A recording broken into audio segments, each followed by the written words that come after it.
My family owns a small boutique in a large city in the south. The store is in a wealthy neighborhood, the kind of place with expensive houses, quiet sidewalks, and customers who usually come in dressed like they have never had a bad day in their lives. But the city changes fast.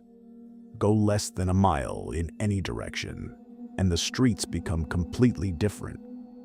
Because of that, we get all kinds of people walking into the store. We try to treat everyone with respect. Homeless people, addicts, people who clearly seem unstable. We don't judge them just because they look rough. But we also have rules. No begging, no stealing, no harassing customers. Over the years, all of us have had strange encounters there, but nothing ever scared me the way this one did. It happened last week, right before closing. I was alone in the store, straightening shelves and getting ready to lock up, when a woman walked in. At first, nothing seemed wrong. I greeted her like I would any customer, and she smiled back.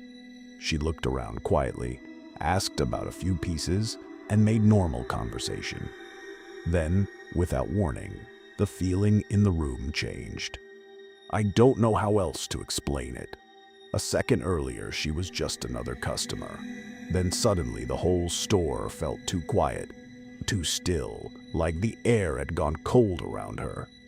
I moved behind the counter without really thinking about it. I just wanted something between us. She picked up one of our candles. It had the phrase, "I love you to the moon and back," written across the front. The moment she read it, something shifted in her face. She started talking about her children. She said she used to read that book to her triplets. Then she said she didn't even know she had triplets. Then it became 3 sets of triplets. Then a daughter. Then she told me she was married to Ryan Gosling and that she had recently killed him because he kept poisoning her and hiding all of her children from her. I just stood there and listened. I didn't correct her. I didn't laugh. I didn't ask questions. I was afraid that if I said the wrong thing, she would snap. After a while, she put the candle down and started walking around the store again. Her voice was calm now, almost casual, as she told me she had just gotten out of jail for stabbing someone. That was when I realized how quiet the street outside had become. No customers, no cars pulling up, no one walking past the window, just me and her. She slowly made her way closer to the counter. Then she stopped about 4 feet away from me. She tilted her head, looked directly into my eyes, and said very softly, "I really feel like chopping you up right now." For a moment, I couldn't move. I couldn't even breathe. Up until then, she had only been rambling. Disturbing, yes, but not aggressive. This was different. This was the first time she looked at me like I wasn't a person anymore. I had no idea what she was about to do. Then the bell above the front door rang. One of my regular customers walked in. The woman's face changed instantly.